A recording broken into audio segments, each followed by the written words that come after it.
فايزة لما سمعت كلمة الإنعاش ديت قالت له: إنعاش يا محمد؟ خلاص يا محمد كده، كل سنة وأنت طيب، أنا كده خلاص انتهيت. من هنا مكتوب فايزة أحمد. وكمان هيحكي لنا موقف غريب عمله مصور وقت الجنازة. أنت كنت بتفك الكفن تحت أو بتعرف، فراح هو بيصور عشان تلاقي خيالك تفتكر إن حد بيمشي وراك بتتفزع بتخاف. هل مثلا في مرة جيت فتحت تربة لقيت ميت متحرك من مكانه؟ فبدفن ده دفنه بنت عروسه وانا جاي افكك عليها لقيت حاجه ناشفه اتفزعت. ايه اغرب موقف قابلته في الدفن؟ في يوم من الايام كنت قاعد بتفرج على التلفزيون ولقيت لقاء تلفزيوني للملحن الكبير محمد سلطان، وفي الوقت دوت كان عدى ال80 سنة، وكان قاعد بيتكلم عن زوجته الفنانة الكبيرة فايزة أحمد، وكان متأثر جدا لدرجة إن هو كان بيبكي وكان بيحكي عن أيامها الأخيرة وتفاصيل مرضها ووفاتها ودفنها، وكان بيحكيه بحرقة وكأنها كانت لسه ميتة امبارح. فايزة دي مش كأنها مراتي، كأنها أمي وبنتي وأختي وكل حاجة. أنا اتشديت جدا للشخصية دي وحبيت إن أنا أعرف عنهم أكتر وأكتر. عشان كده أنا جيت النهاردة في قرافة المجاورين عشان خاطر أزور قبر الفنانة الكبيرة فايزة أحمد والملحن محمد سلطان. وكمان في حاجة بقى هنا، يعني أنا اندهشت لما شفتها لأني الأول مرة أشوفها وأنا بعدي هنا كتير، يعني أنا بعدي كتير بقرا لهم الفاتحة. أنا لقيت عم جمال الطلبي قال لي إن هنا مكتوب فايزة أحمد، وزي ما انتم شايفين الفونت اللي مكتوب والطريقه اللي مكتوبه تحس ان هي زي افيشات الافلام او حاجه زي كده.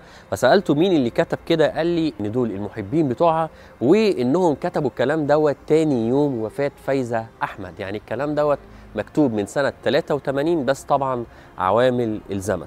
فايزه احمد برغم ان هي كانت يعني صاحبه صوت قوي وقدمت لنا مجموعه كبيره من الاغاني الوطنيه والاغاني الرومانسيه، إلا إن نهايتها كانت نهاية صعبة جدا بسبب المرض اللعين اللي الأطباء لما قابلوا الموسيقار محمد سلطان قالوا له إن فايزة أحمد قدامها من 9 شهور لسنة بس. محمد سلطان كان بيحكي عنها وبيقول إنها كانت شجاعة وقوية جدا وما كانتش أصلا معترفة بالمرض، كانت حاسة إن هي هتهزمه، وقالت له: يا محمد أنا هقوم وهبقى كويسة. تخيلوا إن في عز مرضها وتعبها وكانت راقده في المستشفى ما كانتش تقريبا بتتحرك وكان خلاص المرض انتشر في جسمها، الممرضه فجاه راحت تنده للموسيقار محمد سلطان من البلكونه وقالت له: مدام فايزه عايزاك. فلما راح لها قالت له: تعالى يا محمد اقعد جنبي وسندني، وراحت حاطه ايديها على كتفه وقالت له: يا محمد انا حاسه ان انا صوتي باظ، بص كده المرض بوظ صوتي ولا لا؟ قال لها: في ايه يا فايزه؟ طب غني كده. وراحت فايزه مغنيه اغنيتها ايوه تعبني هواك. بس جت عندي الحته اللي بتقول تعبت تعبت تعبت وفضلت تبكي. هنا محمد سلطان اتأثر جدا لان هو كان بيحكي عن نفسه وبيقول ان هو دمعته قريبه وكان بيتأثر جدا بأي حاجة، فعشان كده حاول ان هو يحسسها ان هي كويسة وان صوتها زي ما هو وما تأثرش وما أثرش عليه المرض ولا حاجة. بس فايزة برضو فضلت تبكي وقالت له: خلاص يا محمد أنا تعبت، المرض اتمكن مني وأنا خلاص انتهيت. وبعدها بكام يوم ابنها حلم إنها ماتت وراح قال لوالده: يا بابا أنا حلمت إني ماما ماتت. وابتدت حالتها في الفترة الأخيرة إنها تتدهور جدا لدرجة إن الأطباء عملوا كونسولته وقالوا إن هي لازم تخش الإنعاش فورا. فايزة لما سمعت كلمة الإنعاش ديت قالت له: إنعاش يا محمد؟ خلاص يا محمد كده، كل سنة وأنت طيب، أنا كده خلاص انتهيت، خلصت الحكاية. وفعلا فايزة أحمد دخلت الإنعاش وقعدت بس كام ساعة وتوفت في يوم 21 سبتمبر سنة 1983 وكان عندها 48 سنة. طبعا الملحن الكبير محمد سلطان كان في الوقت دوت منهار جدا وجه هنا في المجاورين ودفنها في القبر بتاع العائلة وفضل ان هو يزورها بشكل يومي. والاجمل بقى والاهم واللي انا جاي عشانه النهارده ان الموسيقار الكبير محمد سلطان من وقت وفاة فايزة أحمد سنة 1983 ولحد وفاته سنة 2022 كان بيتكلم عليها كويس جدا وكان دايما بيجيب سيرتها بالخير. وكمان مش كده وبس، ده كمان كان باين ان هو بيحبها جدا، لان هو كل ما بيطلع في لقاء كان بيبكي عليها.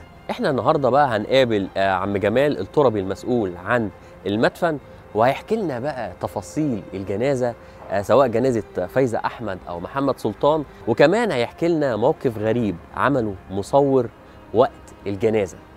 يلا بينا نروح نقابل عم جمال.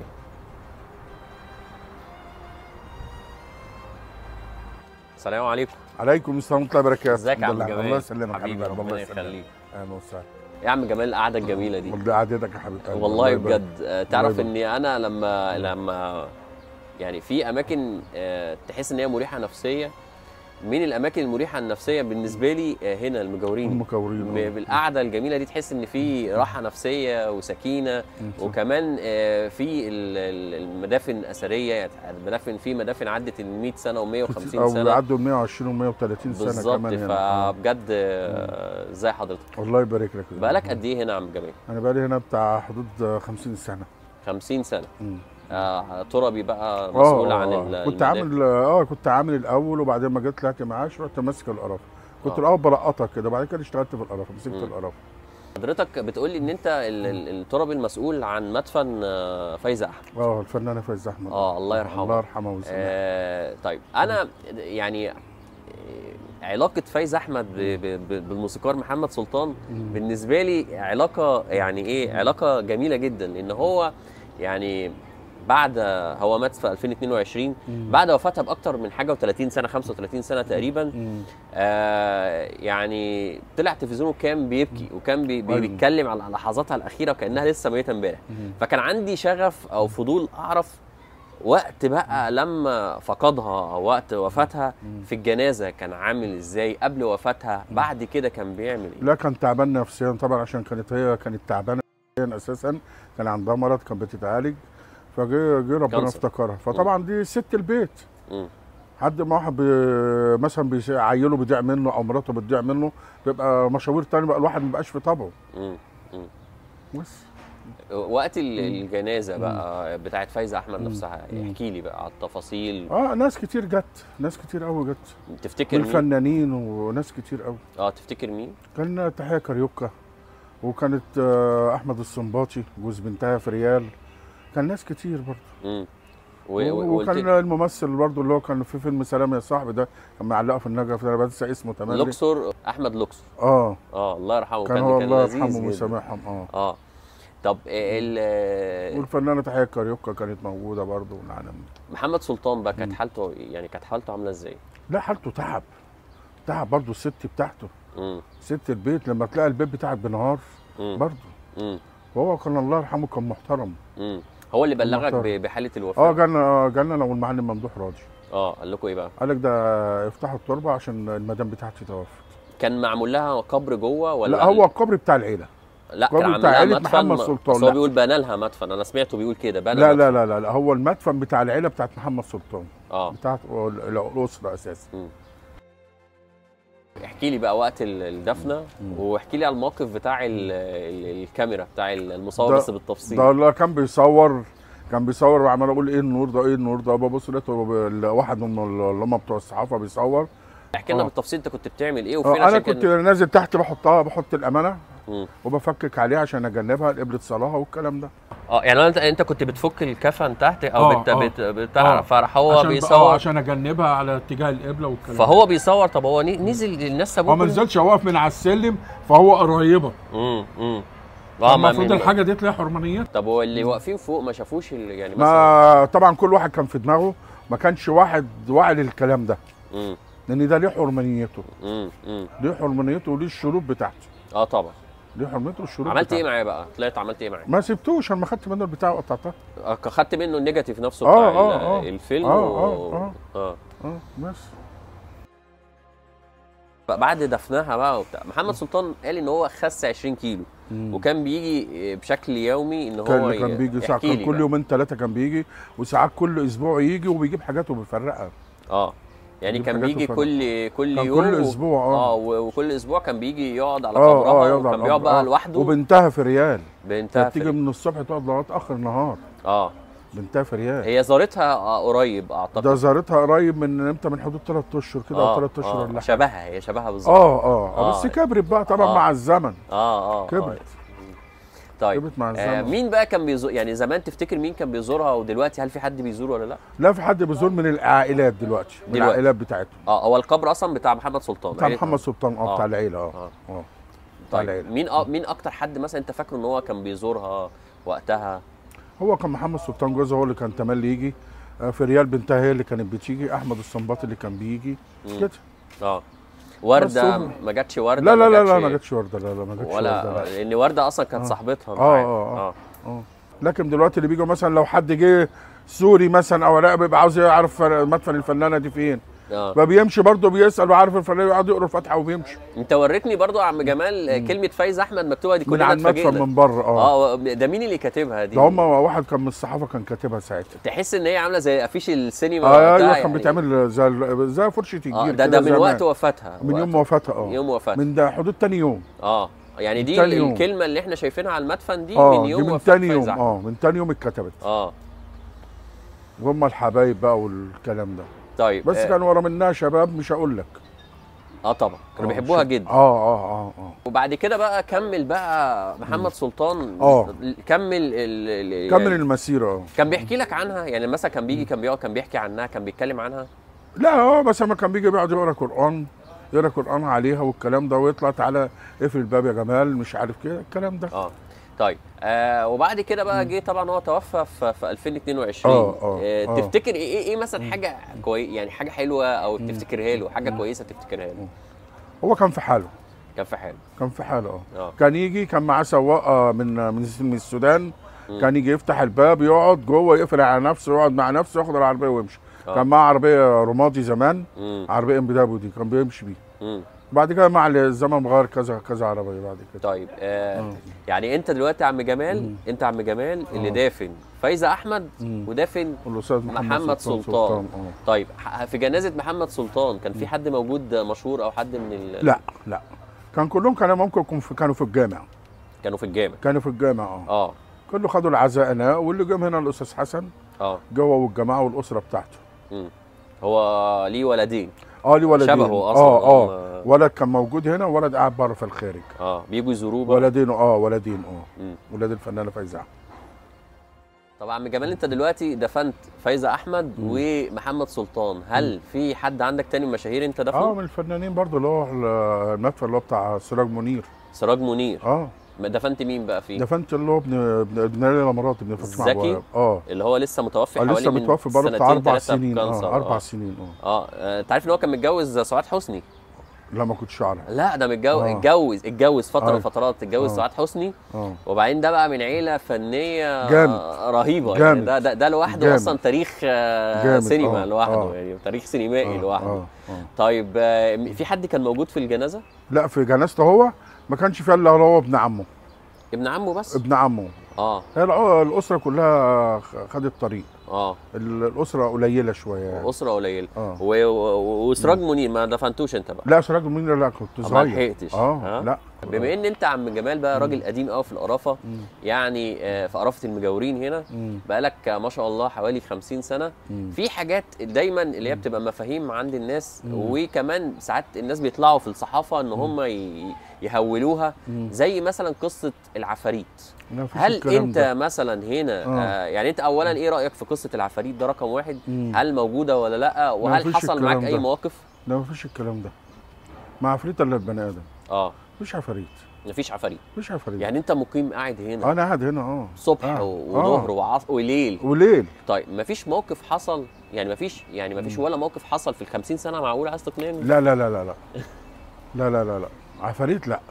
انت ممكن تلبش نفسك مثلا ايه، مثلا في يوم الغيامه مثلا، حتى بتبقى مثلا زي يوم الشتاء تبقى في غيامه، في شجره بتعدي وانت تكون ماشي تلاقي خيالك تفتكر ان حد بيمشي وراك، بتتفزع بتخاف.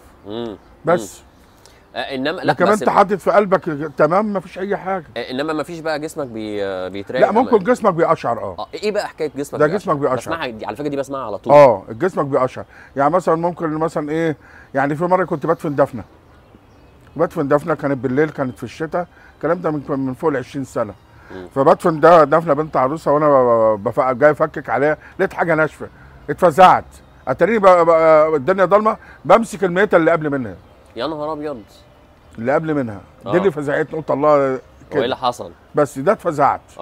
انما حاجه طبيعيه يعني، مفيش لا ده حاجه طبيعيه، ما بني ادم زيك. انما مفيش حاجه روحيه يعني، مفيش حاجه احساس. لا لا لا لا لا مفيش الكلام. طب في الدفن يا عم جمال، في ايه اغرب حاجه قابلتها؟ ايه اغرب موقف قابلته في الدفن؟ من ناحيه يعني حاجه موقف غريب زي الموقف اللي حكيته ده مثلا، يعني مثلا وانت بتدفن حصل لك موقف غريب، وانت نازل مثلا بتحس ان الميت دوت يعني عمله كويس او عمله مش كويس. اللهم صل على النبي. بتحس في دفنه ببص تيجي تدفنها ما تحسش ان انت وقفت في الدفنه دي، عامل زي هوا. وفي دفنه تحس ان فيها كآبه بطريقه فظيعه. قرف، نظام قرف. قرف. نظام قرف. بس ده مش معناه برضو ان الميت لا حلو او وحش، لا لا لا لا لا لا, لا هو كل واحد وعمله. كل واحد عملت خير هتلاقيه، عملت شر هتلاقيه. طب ما فيش مره شفت حاجه غريبه، حاجه قصه الاعمال مثلا؟ الاعمال دي بتحصل كتير. بتحصل كتير قوي 3/4 هتلاقيها في الارياف وفي الصعيد. هنا لا. هنا صح. هنا ممكن تلاقي 1% 2%. واحد يكون جاي من حته وجاي يروح رامي لك حاجه. فهمتني؟ تيجي انت تكون معدي مثلا عندك دفنه او حاجه، بص لقيت حاجه مربوطه، حاجه معموله انت، حاجه زي منديل، حاجه مرميه ما انتش هتذكر فيها. انت يا عم جمال كتربي المفروض ان انت قصه الوفاه والدفن والكلام ده كله خلاص بقت ايه، بقت يعني خلاص عادي، ده حاجه عاديه، حاجه عاديه بالنسبه لك زي المهنه. في مره بقى انت مثلا وانت بتدفن حد، يعني انت قلت لي من شويه بدفن عروسه، اتاثرت يعني مثلا في مره لقيت نفسك كده جسم اشعر؟ لا يعني حزين غير جسمك اشعر. جسمك اشعر ولا حزين يعني؟ لا جسم اشعر عشان مسكت حاجه غير الحاجه. لكن ما ببص مثلا بتبقى بنت عروسه جايه مدفونه او شاب جاي مدفون، بيصعب عليا. وخصوصا بقى كمان حتى ما اكون لسه شابه صغيره من العشرينات والكلام ده. تفتكر حاجه معينه مثلا يعني حاله معينه تفتكرها؟ لا هو اي شاب عروسه انا جسمي بيقشعر بيها. بفتكر ليا بنت اللي كانت ماتت عندها 22 سنه. انت؟ وكان فكان سايبه لي بنت عندها سنه ونص وبنت عندها سنه او سنتين. فكل ما بفتكر دي بفتكر بنتي، جسمي اشعر وبتلاقي انا قاعد بعيط. قعدتني كل واخد ده جنبي كده في اي دفنه واعيط. في حاجه تانية برضو يعني انا بسالك عن جمال عشان انت راجل قديم قوي هنا. الله يبارك لك. فانا بسالك عن الحاجات اللي هي الايه اللي بتبقى دايما معلمه عند الناس والناس بتسال عنها. زي قصه هل مثلا في مره جيت فتحت تربه لقيت ميت متحرك من مكانه او اتدفن حي زي قصه صلاح قابيل؟ لا لا لا لا لا يعني ما حصلتش. لا ما حصلتش. طب انت ايه رايك في الكلام اللي بيتقال على صلاح قابيل؟ ده كله نظام تاليف. تاليف، ناس بتالف. ان ده واحد مات اقل حاجه مات في بيته يا عم 3 ساعات. عقبال ما بيجيبوا له عربيه ويجيبوا حنوت يغسله ياخد له 3 ساعات. هيروح هيطلع من الثلاجه وده كان في مستشفى. هيطلع هياخد وقت قد ايه في التغسيل؟ هياخد وقت قد ايه في العربيه اما تاخده من بيته للجامع؟ هياخد قد ايه وقت ايه في الجامع؟ هياخد وقت قد ايه عقبال ما يروح القرافه؟ هياخد وقت ايه عقبال ما يدفن ويطلع؟ يعني ما تيجي تحسبها تلاقي اكتر من 10 ساعات. في واحد مننا هيقدر يكتم نفسه دقيقتين؟ كمان صلاح قابيل اصلا كان ميت اكلينيكيا من فاهمني؟ أيوة. بس انا بسال السؤال ده ليه؟ انا لما بلاقي حد زي قديم زي حضرتك لازم اساله الاسئله اللي هي اللي الناس كلها بتسال عليها. ما حدش هيفيدني، انا مش هروح لشاب صغير واساله لاني ما عداش عليه. حضرتك عدى عليك كتير قوي كتير. ومسؤول عن جزء كبير في قرافه المجاورين فعدى عليك. فاكيد لو حاجه زي ديت بتحصل اكيد هتعدي عليك بس فعشان كده بسالك يعني. لا ما فيش الكلام ده. لا لو عدى بيك يعني احنا لو رجعنا دلوقتي 50 سنه لورا هل هتختار انك انت تعيش هنا؟ انا عايش هنا لان خدت هنا الراحه. هو في مثل بيقول لك لو ضاقت بكم الصدور عليكم بزياره القبور. الله. انا بجد اتبسطت جدا ان انا قابلت حضرتك. الله يبارك لك يا وربنا يديك الصحه والعمر وكفايه القعده الجميله تحت الشجره دي. ربنا يديك الصحه يا رب ويكرمك ويرحم بنتك المتوفيه يا رب وكل امواتنا يا رب جميعا يا رب. شكرا أمة محمد. ربنا يخليك. ماشي حبيبي. شكرا شكرا لحبيب قلبي. ايه رايك؟